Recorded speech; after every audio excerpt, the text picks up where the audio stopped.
22장 2절을 보시면 22장 2절을 보시면 천국은 마치 자기 아들을 위하여 혼인잔치를 베푼 어떤 임금과 같다라고 말씀하고 있습니다.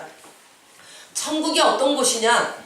물론 이것이 꼭 그 천국의 전체적인 비유를 다 말씀하고 있는 것은 아니지만 성경에는 곳곳에 천국이 어떤 곳이다 라고 하는 것을 참 많이 말씀하시고 천국은 어떤 곳이다 라는 말씀을 많이 하고 있는데 오늘 이 2절에서 천국은 마치 자기 아들을 위하여 혼인잔치를 베푼 어떤 임금과 같다. 임금이 베푼 잔치자리 한번 생각을 해보시기 바랍니다.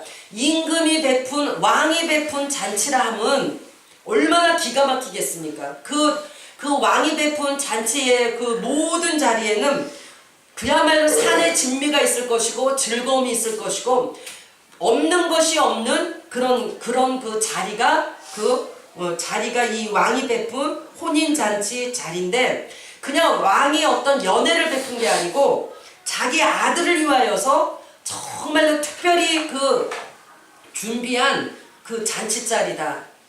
그래서 제가 이 말씀을 준비하면서 제 머리로 묵상을 해봤어요. 천국 어떤 너무나 우리가 알고 있는 각종 보석이 있고 또 계시록에서 말씀하고 있는 여러 가지의 말씀도 있지만 가장 참 이렇게 쉽게 와닿더라고요. 왕이 베푼 잔치자리다. 그것도 아들을 위한 결혼식을 위한 그 잔치자리를 마련한 것이 천국이다. 정말 이렇게 좀 천국이라는 것이 조금 좀 밀접하게 이렇게 가깝게 와닿는 것을 저는 이렇게 묵상할 수가 있었습니다. 어떠십니까? 왕이 베푼 혼인자리다. 잔치자리다. 그것도 아들을 위한 잔치를 베푸는 자리다. 거기가 그것이 뭔가 천국이다 라고 지금 말씀하고 있다라는 것입니다. 조금 실감이 가십니까? 자, 그러면 우리는 지금 어디에 초대되어 있는 분들인가? 왕이 베푸는 잔치자리에 와 계신다라는 것을 먼저는 기억하셔야 된다라는 것입니다. 이 땅에서의 왕이 베푼 잔치자리는 정말 하나님을 예배하는 자리고 우리들의 삶의 곳곳에서도 이러한 것을 맛보겠지만 특별히 하나님께서 예비하신 이 예배의 자리가 또한 이렇게 잔치를 베푸는 자리인데 무슨 잔치? 왕이 베푸는 왕의 잔치. 왕의 잔치가 천국이요. 왕의 잔치의 자리에 이제 초대된 사람들에 대해서 우리가 살펴보는데 3절을 보면 그 종들을 보내어 그 청한 사람들을 혼인잔치에 오라 하였더니 오기를 싫어하거늘. 4절 다시 다른 종들을 보내며 이르되 청한 사람들에게 이르되 내가 오찬을 준비하였으니 나의 소와 살찐 소를 잡았다 그러니 오소서 하였더라. 5절 그들이 돌아보지도 않고 한 사람은 자기 밭으로 한 사람은 자기 사업하러 가고 이렇게 말하고 있습니다. 왕의 잔치가 베풀어지고 있는데 오늘 이 본문에서 보면 특별히 왕이 청하고 싶었던 청함의 아무나 와라가 아니라 왕은 누군가를 특별히 청하고 있다는 것을 알 수가 있어요. 왕의 혼인잔치에 들어오도록 누군가를 청해서 청한 사람들을 가서 혼인잔치에 오라 그러라 라고 이렇게 종에게 말하고 있다라는 것입니다. 그랬더니 그 사람들이 어떻게 했습니까? 오기를 싫어하고 그 다음에 5절에 보니까 돌아보지도 않고 왕이 잔치를 베풀고 특별히 청하고 싶은 사람이 있어서 그 사람들 가서 데리고 오라고 청한 사람을 데리고 오라고 하니까 오기를 싫어했고 돌아보지도 않았다. 자, 이 22장에 있어서 이 비유는 첫째는 유대인들을 말씀하고 있다라는 것입니다. 유대인들이 예수 그리스도 앞으로 와야 되는데 왕의 잔치를 베풀어 놓고 왕의 혼인잔치를 베풀어 놓고 유대인들을 초청을 했는데 유대인들이 어떻게 했습니까? 오기도 싫어했고 돌아보지도 않고 그 다음 6절 그 남은 자들은 종들을 잡아 모욕하고 죽이고 오기도 싫어하고 돌아보지도 않고 나가서는 청하러 간 종들까지 잡아갖고 죽이는 일을 누가 했는가? 유대인들이 했고 더 나아가서는 그 아들까지 죽이는 일을 유대인들이 한 것에 대해서 주님은 비유로 말씀하고 계신다라는 것입니다. 주님은 먼저는 유대인을 향해서 말씀하고 있고, 오늘날 이것을 우리에게 한번 적용을 해본다면, 처음에 예수 믿기 전에 모든 세상 사람들을 향하여서 이 복음, 천국의 복음, 천국의 잔치는 전해지고 있습니다. 그런데 많은 사람들이 예수 믿으세요, 교회 가요, 오기 싫어한다라는 것이에요. 그 다음에 교회 꼭 오셔야 돼요, 바빠서 못해요. 그 다음에 돌아보지도 않아. 더 나가서는 모욕하고 능욕합니다. 너나 잘 믿어.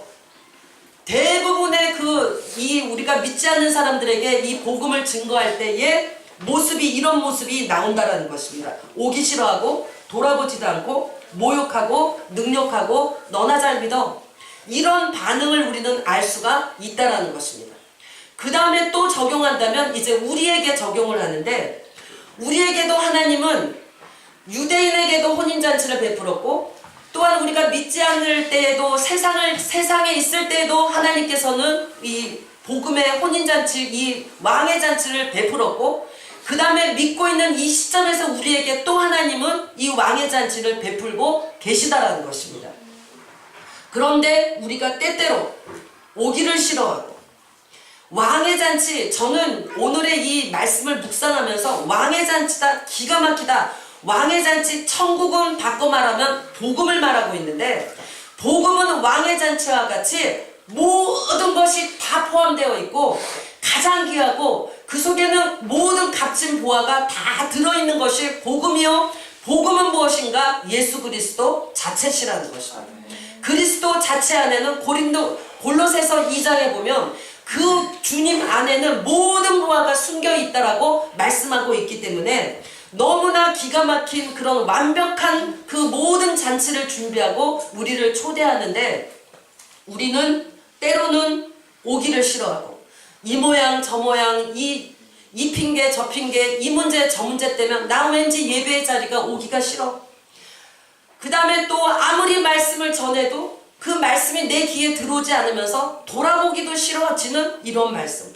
더 나가서는 말씀을 전하는 자나 또한 어떤 하나님의 그 자리에 있는 어떤 사람들을 향하여서, 하나님의 종들을 향하여서 모욕하고, 그 다음에 잡아서 모욕하고 죽이는 일을 오늘 또한 유대인이 했고 세상 사람이 했고 오늘 우리가 하고 있다라는 것입니다.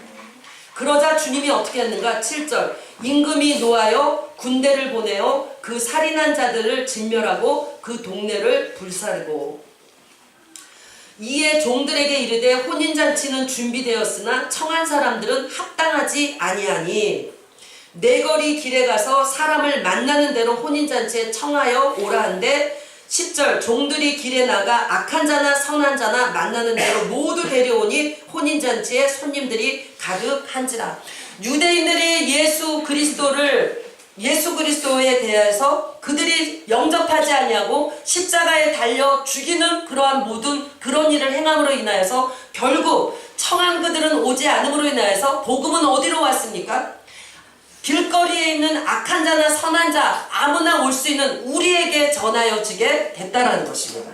이방인에게 그 복음이 전하여지게 된 결과로 오늘 저와 여러분이 주님 앞에 청함을 받고 주님 앞에 나와서 이 하나님의 복음이라는 잔치자리에, 복음이 선포되는 예배 자리에 우리가 있을 수 있도록 우리를 부르셨다라는 것을 우리가 알 수가 있다라는 것입니다.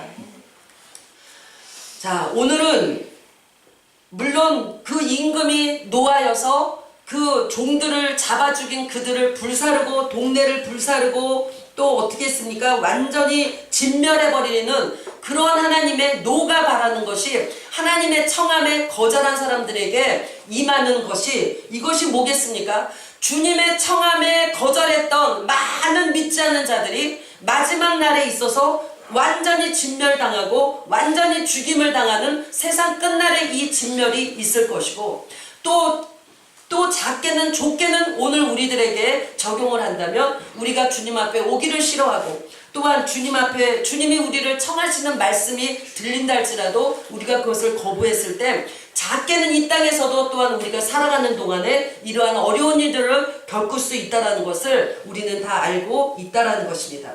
어쨌든 그런 모든 것들을 통하여서 청했던 사람들이 오지 않음으로 인하여서 이제 길거리에 나가서 아무나 청해 갖고 와라. 악한 자나 선한 자나 모두 다 데려와라. 그래서 이제 잔치에 손님들이 가득하게 돼서 11절에 보니까 이제 임금이 손님들을 보러 들어올세 거기서 예복을 입지 않은 한 사람을 보고, 청했다고 해서 다 들어와 있어가지고 다 청했기 때문에 너도 오고 나도 오고 다 오기는 왔어요. 문제는 뭐냐? 예복에 있다라는 것입니다.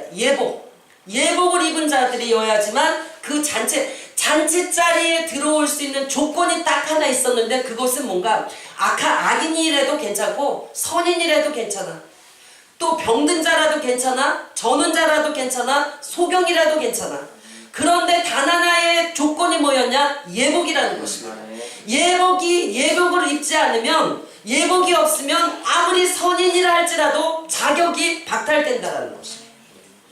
그래서 이제 그 입지 않은 한 사람을 보고, 임금이 예복 입지 않은 한 사람을 보고 12절 이르되 친구여 어찌하여 예복을 입지 않고 여기 들어왔느냐 하니 그가 아무 말도 못하거늘. 여기서 친구야 라고 부르는 것을 보면 임금은 그를 굉장한 대우를 했고, 임금과 어떤 그런 이렇게 초청되어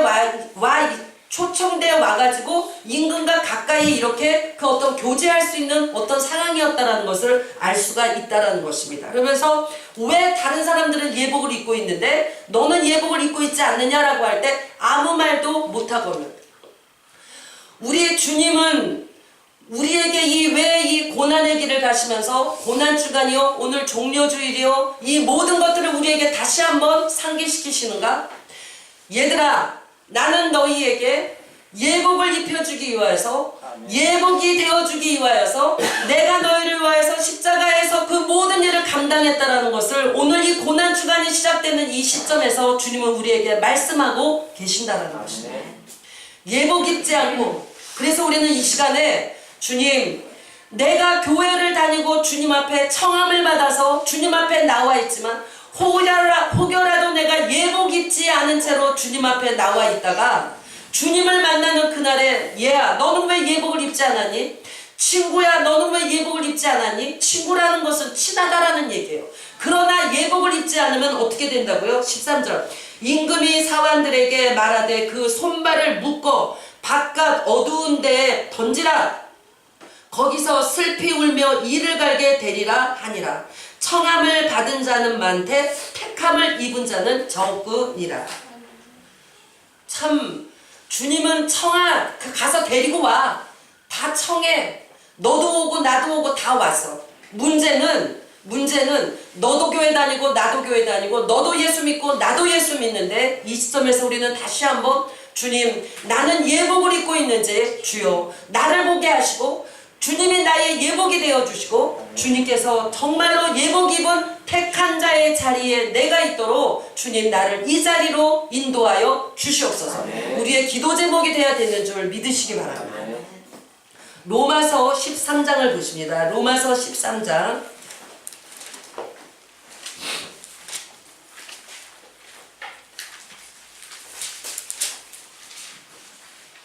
로마서 13장 14절 오직 주 예수 그리스도로 옷 입고 정욕을 위하여 육신의 일을 동호하지 말라. 예복은 누군가? 예수 그리스도라는 것입니다. 예수 그리스도가 우리의 예복이에요. 그 옷을 입으셔야 돼요. 예수 그리스도로 옷 입었다는 것은 무슨 말인가?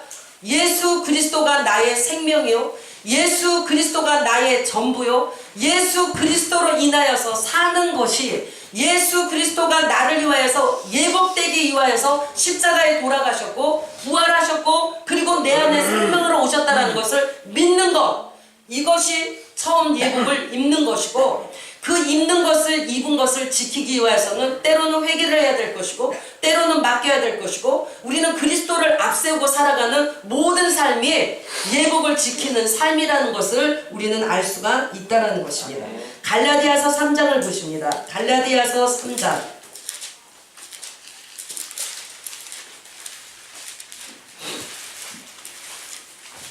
갈라디아서 3장 27절.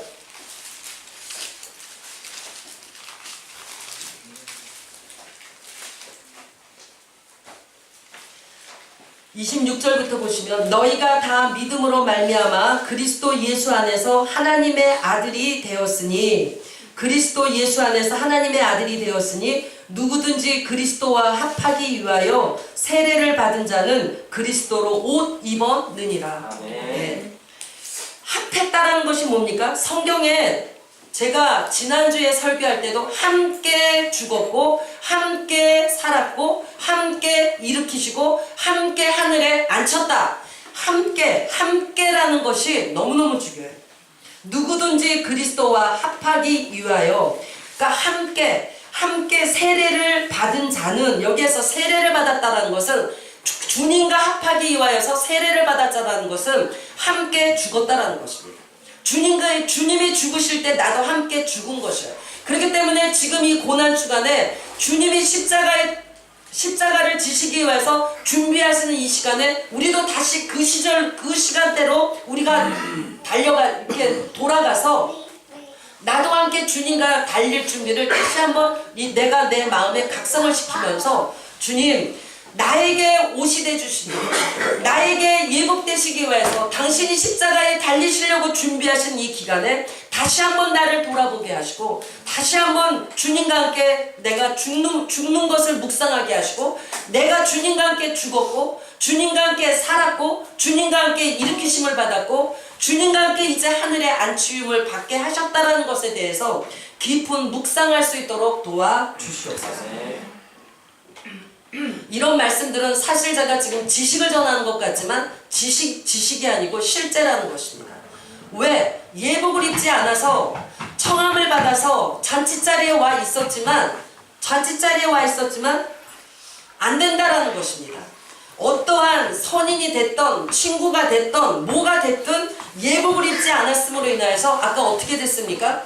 쫓겨나서 묶임을 받아가지고 쫓겨나서 어두운 데서 슬피 울며 이를 가는 그것이 지옥이 될지, 또 때로는 학자들은 1000년 동안의 그 천년 왕국의 시대일 거라고 말하는 사람도 있고 그것이 지옥이라 말하는 사람도 있고 마지막 때의 일이라고 말하는 사람도 있지만 저는 어떤 거라고 말할 수가 없어요. 어떤 학설에 대해서는 누구께 맞다라고 말할 수가 없다라는 것입니다. 그러나 분명한 것은 내가 그리스도가 나의 예복이 되어져서 그리스도로 옷 입지 않으면 어찌됐든지 그게 천년왕국에 일어날 일이든 마지막 때 일이든 심판 후의 일이든인지 어느 때 일어날지 모르지만 분명한 것은 그리스도로 내가 옷을 입고 있지 않다면 분명한 것은 어두운 데 쫓겨나서 이를 갈면서 슬피 울 일이 벌어진다라는 것입니다. 그러므로 이것은 어떤 성경의 지식을 제가 전하는 것이 아니라 이 고난 주간에 우리는 어떤 것을 해야 됩니까? 주님, 너희가 누구든지 그리스도와 합하기 위하여 세례를 받은 자는 그리스도로 옷 입었느니라. 주여, 내가 그리스도로 옷 입을 수 있도록 이미도 입혀주셨지만 다시 한번 말씀 안에서 내가 그리스도로 옷 입을 수 있도록 주님, 내가 예복을 갖추던 자가 되어지도록 주님 나에게 은혜를 베풀어 주시옵소서. 이사야 61장을 보십니다. 이사야 61장.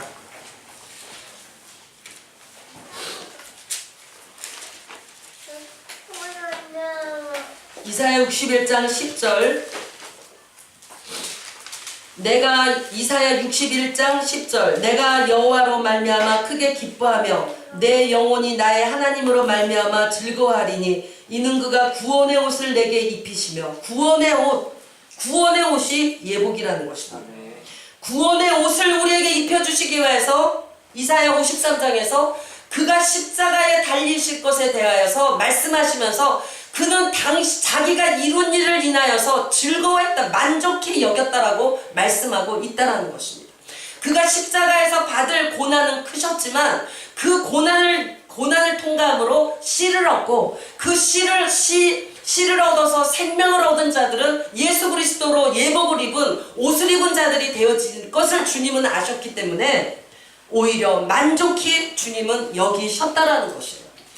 우리에게 지금까지 주님이 생명입니다. 생명은 다른 말로 바꾸면 주님은 우리의 예복인 것입니다. 구원의 옷이라는 것이요. 나의 구원의 옷이 되어주시기 위하여서 생명 되어주신 나의 주님. 어찌 그분을 우리가 사랑하지 않을 수가 있겠냐라는 것입니다. 그런데 우리는 무엇을 하는가? 그리스도가 나의 예복이 되어야 되고 그리스도가 나의 구원의 옷이 되어야 되는데 우리는 무슨 일을 하기를 좋아하는가?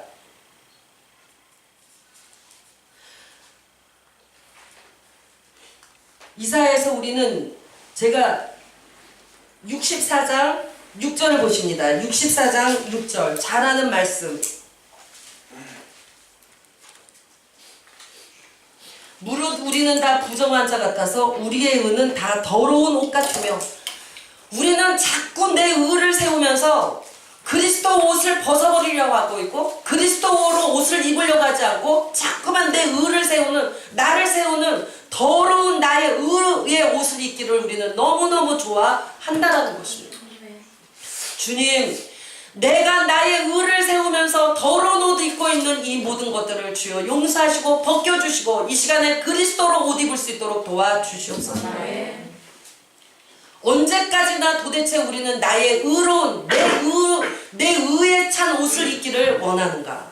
그 옷은 더러운 옷이고 그 다음에 더러운 옷 같으면 우리는 다 잎사귀같이 시들므로 우리의 제약이 바람같이 우리를 몰아가나이다. 내가 입고 있는 내 의에서 나온 그 더러운 옷은 뭐라고요? 잎사귀같이 시들므로 잎사귀가 딱 잘라보세요. 시드는데 여름에는 뭐 금방 시들고 제가 여기 바깥에 지금 장미가 순이 막 올라오는데 너무 커서 잘라놓고 갔어요. 오늘 와서 보니까 바짝 말라버렸어. 이거 마르는 거 시간 문제라는 것이에요. 그런데 우리는 그리스도로 옷을 입으면 영원한 생명의 교제가 있고 영원히 마르지 않는 그 생명의 공급이 그리스도로부터 우리에게 너무나 풍성히 임하는데 자꾸만 입혀주셨는데도 때로는 또 벗어버리고 더럽게 만들어버리고 내 더러운 옷, 의의 옷을 우리 모두는 입기를 즐겨하고 오늘도 입고 나오지 않았는지 한번 우리 자신들을 돌아보시면서 주님 언제까지 도대체 나는 나의 의로 인하여서 더러운 옷을 입은 자리에 내가 있어야 되는지 가슴을 치시면서 주님 앞에 회개하시면서 다시 한번 이 시간에 우리의 의의 옷, 더러운 옷을 벗어버리시고 그리스도로 옷 입는 구원의 옷을 입는 그러한 축복이 저와 여러분에게 있기를 원합니다. 아멘. 이렇게 주님은 우리에게 예복이 되어 주시기를 원하시고 창세기 2장을 보십니다. 창세기 2장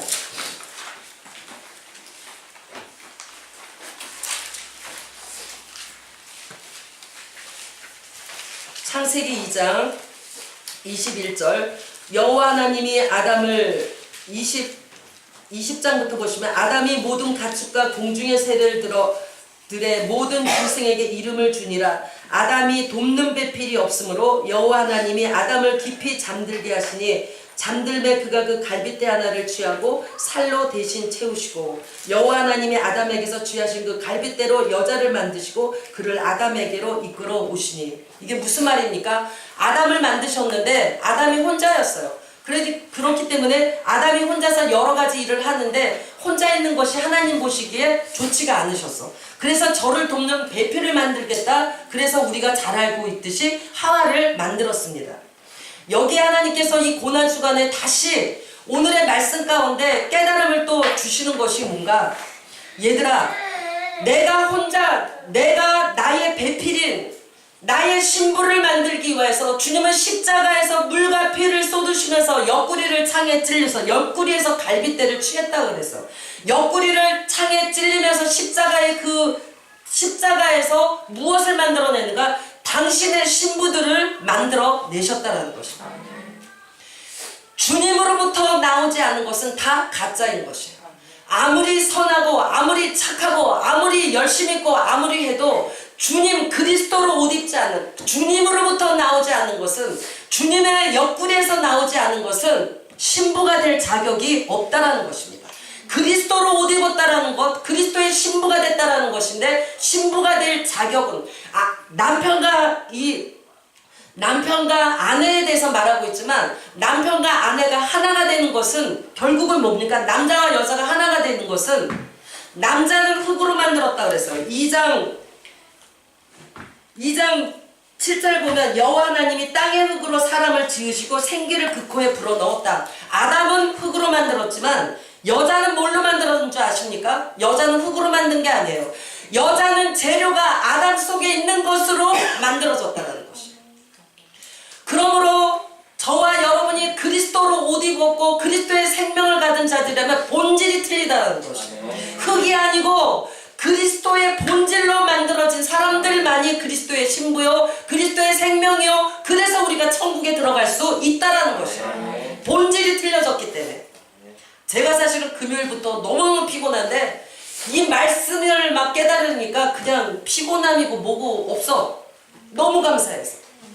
알고 있는 말씀이지만 그 깊이를 확 더하시면서 얘들아, 이래서 결혼의 예표가, 결혼에 대한 비밀이 여기에 있단다. 사람을 만든 것에 대한 비밀이 여기에 있단다. 여기에서 잠든 사이가 뭘겠습니까? 21절 여호와 하나님이 아담을 깊이 잠들게 하시니 주님의 십자가를 말하고 있는 거예요. 주님이 깊이 잠드는 고단의 그 시간에 무엇을 만들었는가? 당신의 신부들을 십자가에서 내가 해산의 수고를, 주님이 내가 해산의 수고를 내가 했다.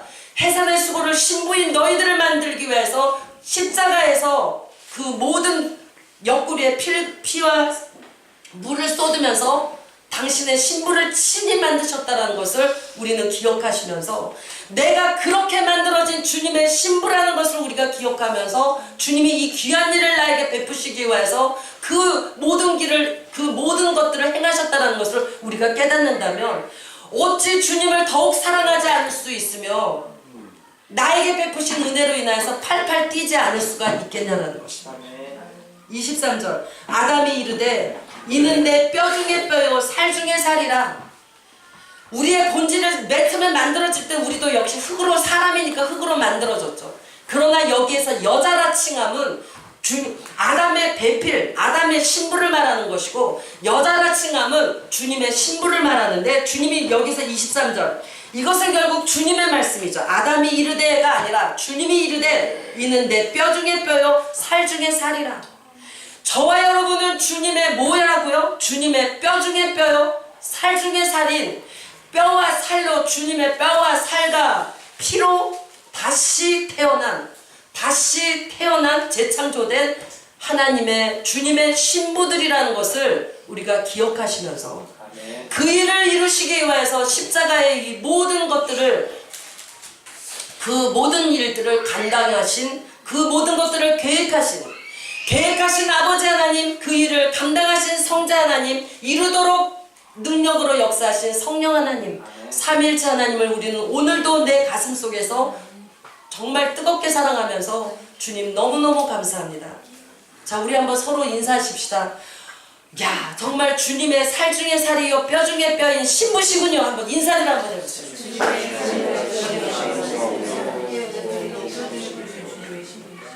너무 감사하더라고요. 참 주님께서 이렇게 또 이 정말 고난주간에 우리에게 또 이렇게 또 다른 또 깊이의 말씀을 또 우리에게 이렇게 주시는 것에 대해서 너무 감사드리면서 정말 이 주신 은혜를 이 한 주간 동안에 우리가 묵상하시면서 정말 주님 나에게 이런 은혜를 임하게 하셨군요. 주님 감사드립니다. 주님 사랑합니다 라고 주님을 마음껏 사랑의 고백을 올리실 수 있는 그런 은혜가 정말 우리 모두에게 있기를 원합니다.